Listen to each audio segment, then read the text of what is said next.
It was so terrible, the accident, the past, that you put your hands over your eyes to cover them. So for a few minutes, you managed to see nothing. In this state, you imagine your eyes as two vast saucers, blackened from age and abuse. If you could wipe these saucers clean, everything would appear as it really is, infinite. But when you take your hands away, the darkness continues as you look out into a night without stars to give it shape.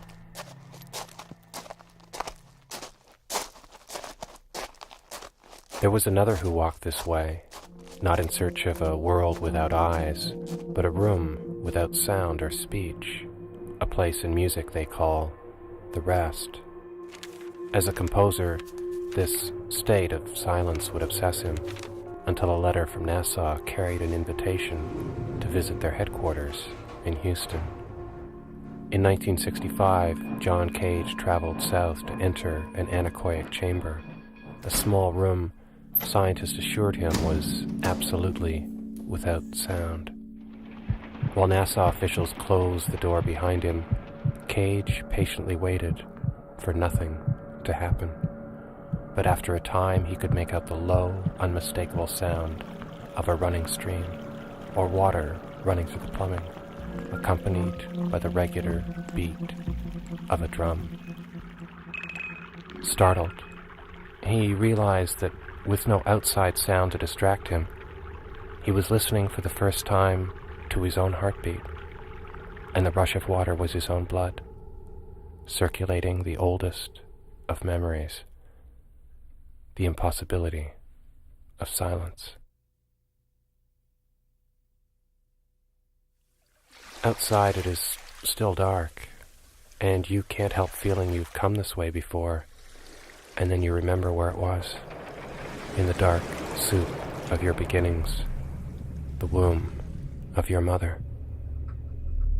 You lived there nearly a year before opening your eyes for the first time, and what you saw was so terrible, so horrifying.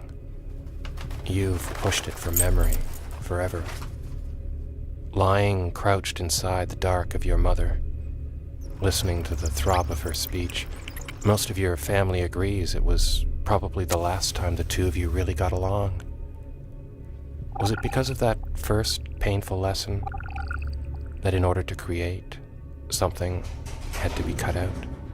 Or was it some feeling of hopelessness at never being able to return to the warmth of her darkness, that night of 9 months?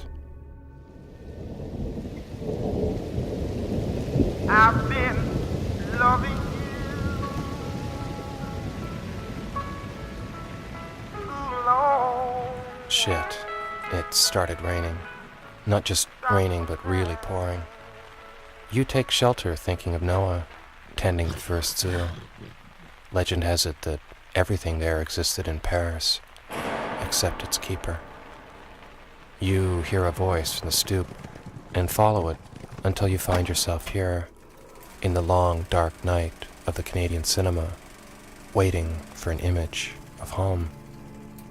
80 years ago, it didn't look much different than this, and today we're still waiting at the doors of our theaters, waiting for the American film to finish.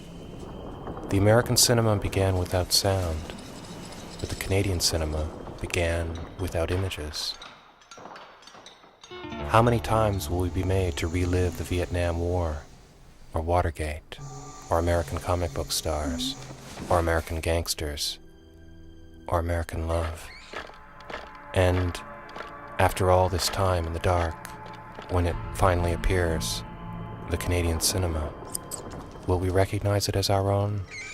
Or will it seem like a child grown strange from neglect, an accident of birth?